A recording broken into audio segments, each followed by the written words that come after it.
한번 말씀을 읽어보도록 하겠습니다. 그들이 예루살렘에 가까이 가서 감람산 벳바게에 이르렀을 때에 예수께서 두 제자를 보내시며 이르시되 너희는 맞은편 마을로 가라. 그리하면 곧 매인 나귀와 나귀 새끼가 함께 있는 것을 보리니 풀어 내게로 끌고 오라. 만일 누가 무슨 말을 하거든 주가 쓰시겠다 하라. 그리하면 즉시 보내리라 하시니 이는 선지자를 통하여 하신 말씀을 이루려 하심이라. 일러스되 시온 딸에게 이르기를 내 왕이 내게 임하나니 그는 겸손하여 나귀 곧 멍에 매는 짐승의 새끼를 탔도다 하라 하였느니라. 제자들이 가서 예수께서 명하신 대로 하여 나귀와 나귀 새끼를 끌고 와서 자기들의 겉옷을 그 위에 얹음에 예수께서 그 위에 타시니 무리의 대다수는 그들의 겉옷을 길에 펴고 다른 이들은 나뭇가지를 베어 길에 펴고 앞에서 가고 뒤에서 따르는 무리가 소리 높여 이르되 호산나 다윗의 자손이여 찬송하리로다. 주의 이름으로 오시는 이여 가장 높은 곳에서 호산나 하더라. 예수께서 예루살렘에 들어오시니 온 성이 소동하여 이르되 이는 누구냐 하거늘 무리가 이르되 갈릴리 나사렛에서 나온 선지자 예수라 하니라. 아멘. 오늘 말씀의 주제는 누가 예수님의 입성을 담당하는가 하는 그러한 주제를 가지고 한번 말씀을 나눠보려고 합니다. 첫 번째 우리 여기 공간적인 배경은 벳바게라고 하는데요. 베이트 파케. 그래서 여기 뜻은 뭐냐면 베이트 집 파케 하는 이제 그 무화과를 이제 파케라고 이렇게 이야기하고 있어요. 그래서 무화과가 있는 집 이렇게 됩니다. 베이트레헴 하면 빵이 있는 집 그렇게 되겠죠. 베들레헴, 벳바게 같은 그 벳자가 붙어 있다고 하는 것은 그 지역에 굉장히 많이 나는 것이다. 이것을 말해주고 있습니다. 근데 사실 이 벳바게에 이르렀을 때 사실 우리 요 본문 뒤에 보면 벳바게에서 주님께서 이 무화과 나무를 저주하시는 그러한 사건이 일어납니다. 그래서 무화과 나무의 열매를 하나도 얻지 못했다라는 그러한 내용이 나타나죠. 그러한 어떤 공간적인 어떤 암시도 이 안에는 담고 있습니다. 잎은 무성했는데 그래서 무언가 먹을 것이 있는가 해서 다가가서 보았지만 먹을 것을 하나도 얻지 못했다. 열매가 없었다. 그래서 어떻게 합니까? 영원히 열매를 맺지 못하게 할 것이다. 이렇게 하니까 그 무화과 나무가 뿌리째 말랐던 그러한 사건을 보게 되겠죠. 자, 지금 예수님께서 예루살렘으로 가실 때에 바로 그러한 어떤 암시적인 그런 일들을 보여줍니다. 많은 사람들이 나타나서 어, 호산나 다윗의 자손으로 오시는 이여 하면서 그렇게 예수님 맞이하고 환영하고 예수님의 그 입성에 통해서 왕으로서 그들이 다 좋아했었습니다. 그렇지만 거기는 열매가 없었다라는 것을 이야기를 하고 있는 거죠. 많은 열매를 기대하고 가서 풍족하게 먹을 것이다 이렇게 갔는데 예수님께서 오늘 이 예루살렘에 가셔서 어떤 마음이 드셨을까? 또 오늘 본문에 우리가 함께 연이 나누려야 할 주제는 누가 진짜 예수님의 입성을 담당했는가? 그것을 우리가 한번 살펴보려고 합니다.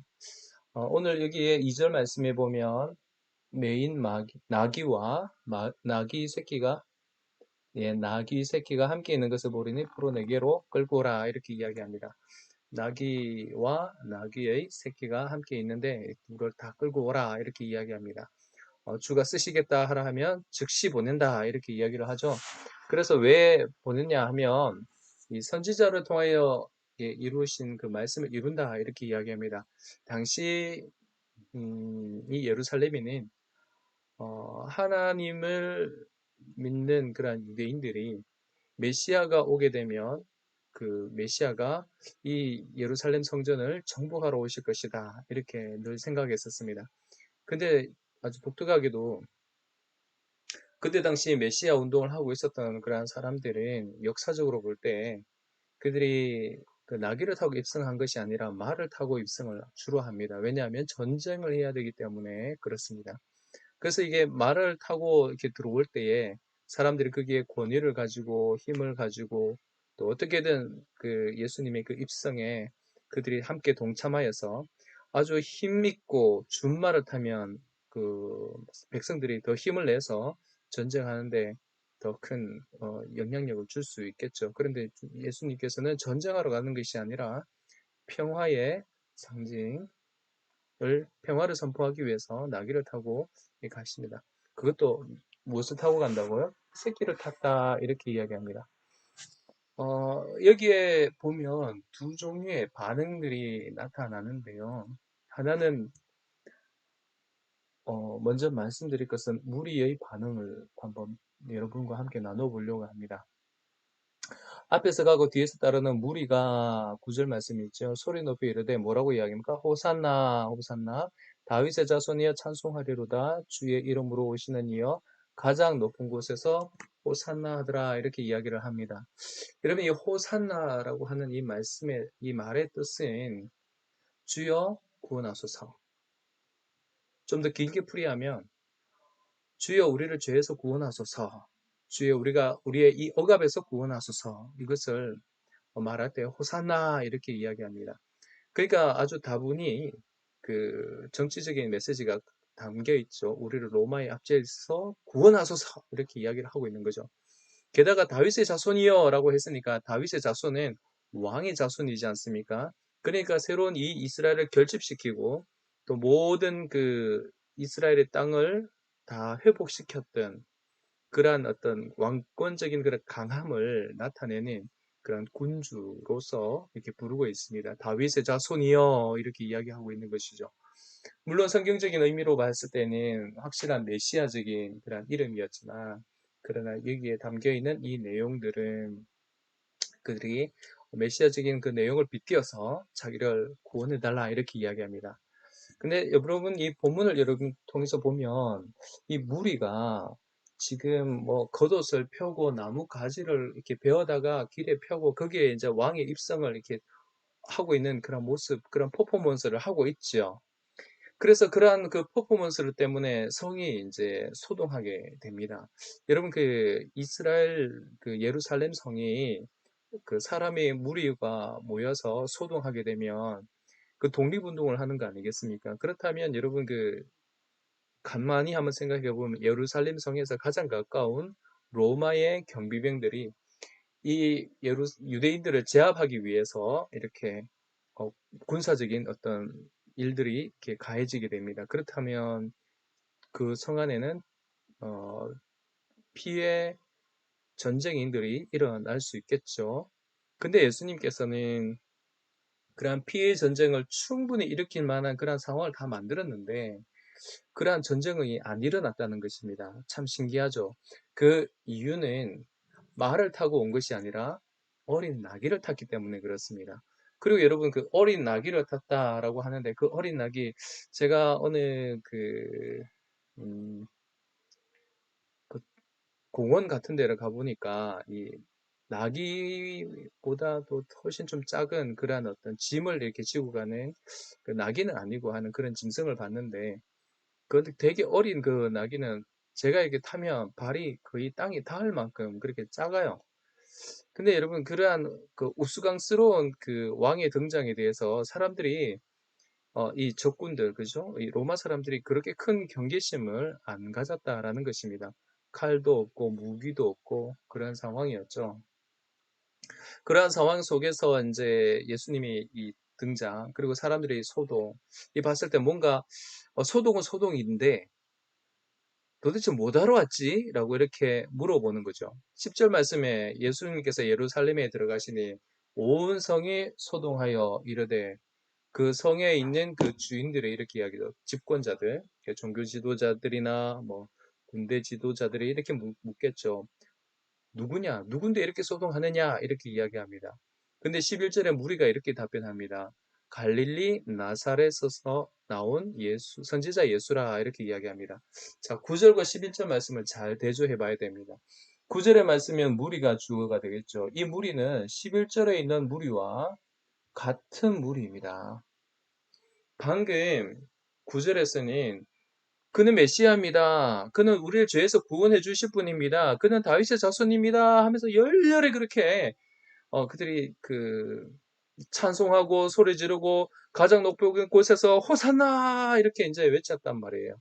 그런데 지금은 그 다윗의 자손 메시아 그것이 아니고 뭐라고 한다고요? 선지자 예수라 이렇게 이야기합니다. 여러분 메시아의 예수와 선지자의 예수는 굉장히 다른 개념입니다. 왜 다른 개념이냐 하면 메시아라고 한다면 그는 하나님의 아들이기 때문에 그에게는 절을 하고 경배의 대상의 하나님이 된다는 것이죠. 그렇지만 선지자는 여러분 경배의 대상이 아닙니다. 아무리 천사가 내려온다 하더라도 유대인들은 천사에게 절대 경배하지 않죠. 오직 한 분 하나님께만 경배한다는 겁니다. 9절 말씀에는 우리가 경배해야 될 그런 대상자 바로 당신이 우리를 유일한 구원자이십니다 하고 그렇게 칭송해 놓고는 막상 그들의 적들이 왔을 때 자신의 생명을 해할 수 있는 그런 사람이 와서 뭐냐라고 물어봤을 때 뭐라고 한다고요? 아, 갈릴리 나사렛에서 나온 선지자 예수입니다. 선지자라고 이렇게 내려버리는 것이죠. 선지자 노릇하는 그러한 사람입니다. 이렇게 이야기하는 거죠. 여러분, 이 무리들의 이 두 가지 증언들은 굉장히 상반되어 있습니다. 그들이 어떤 분위기가 무르익을 때는 예수님을 향해서 으쌰, 으쌰, 호산나, 호산나, 호산나 이렇게 했는데 막상 어떤 현실 앞에 탁 닥쳤을 때 또 자기를 어떤 위협하고 억압하는 그런 어떤 원수가 딱 왔을 때 지금 네가 찬송하고 있는 그분을 뭐라고 이야기했지라고 탁 물었을 때 뭐라고 한다고요? 아, 그 선지자 저 촌에서 온 갈릴리 나사렛에서 온 별 그렇게 위협이 될 만한 그런 사람이 아닌 예수님입니다. 이렇게 이야기를 하는 것이죠. 여러분 이 무리는 겉으로 보기에는 예수님께서 예루살렘 성에 입성하실 때 그 입성을 열렬하게 환영하고 진정으로 예수님의 그 입성을 도왔던 사람처럼 보였지만 막상 그 성이 소동해서 그 성에서 출동한 군대와 그 성의 지배자들이 왔을 때는 뭐라고 이야기한다고요? 호산나 다윗의 자손 이건 싹 다 날아가 버리고 어떻게 해요? 선지자 이렇게 이야기해버린다는 거죠. 여러분 무리가 이렇게 달라져요. 그러나 여러분 오늘 우리가 한 가지 더 주목해야 될 하나가 있습니다. 무엇이냐면 멍에 매는 짐승의 새끼 뭐죠? 나귀입니다. 멍에 매는 짐승의 새끼 나귀 여러분 이 나귀라고 하는 이 의미는 고집이 아주 센 그런 느낌을 갖고 있습니다. 어휴 넌 꼭 나귀 같은 놈이야 이렇게 이야기하면 귀가 아주 이렇게 멍청한 고집이 세니까 아무리 뭐라 말해도 자기 고집대로 해버리니까 도저히 소통이 되지 않는 그런 뜻입니다. 어리석은 그런 뜻도 되겠죠. 근데 오늘 여기에 나타난 있는 이 짐승을 우리가 한번 주목을 해볼까요? 여러분이 한 번도 짐을 메어보지 못했다고 합니다. 그리고 너무 어려서 어쩌면 예수님께서 이렇게 나귀에 타셨을 때 그 발이 이 땅바닥에 끌릴 수 있는 그러한 상황입니다. 마치 어른이 세발 자전거를 탄 그런 느낌이라고 해야 될까요? 네, 그런 어떤 느낌. 그리고 이 예루살렘 성, 벳바게에서 예루살렘 성으로 이렇게 갈 때에는 산에 오르막을 올라가게 됩니다. 그러면 이 짐승이 짐도 한 번도 메어보지 못했고, 또 사람의 짐을 한 번도 이렇게 경험도 못했고요. 또 힘도 없었고, 또 오르막이고 하는 그러한 길들에 대해서 이 짐승은 어땠을 것 같습니까? 네, 그렇죠.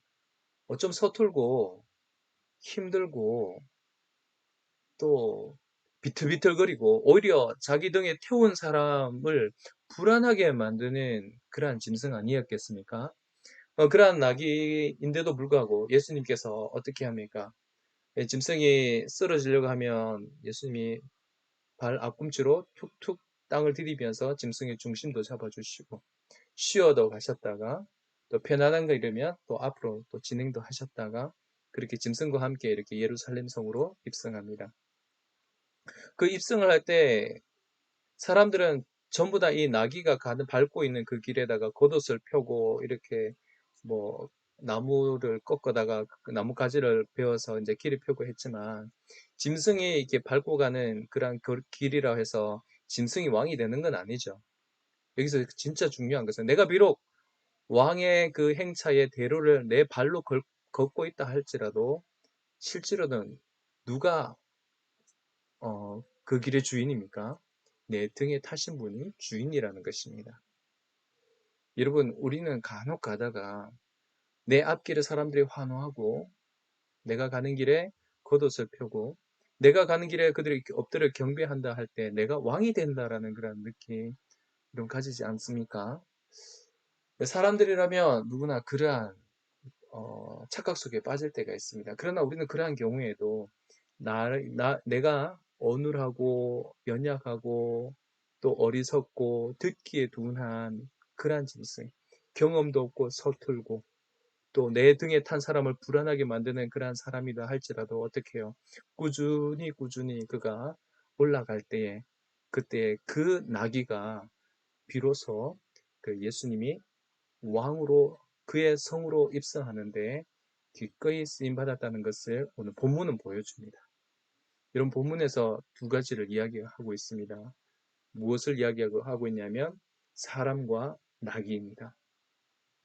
사람은 말로는 예수님을 향해서 호산나 다윗의 자손이여 라고 이렇게 외쳤지만 그의 믿음들은 그때만 지나버리면 그 예수님은 전혀 다른 자기의 입으로 고백했던 것과 자기가 실질적으로 신념적으로 믿고 있는 것들은 완전히 다른 그런 사람이었습니다.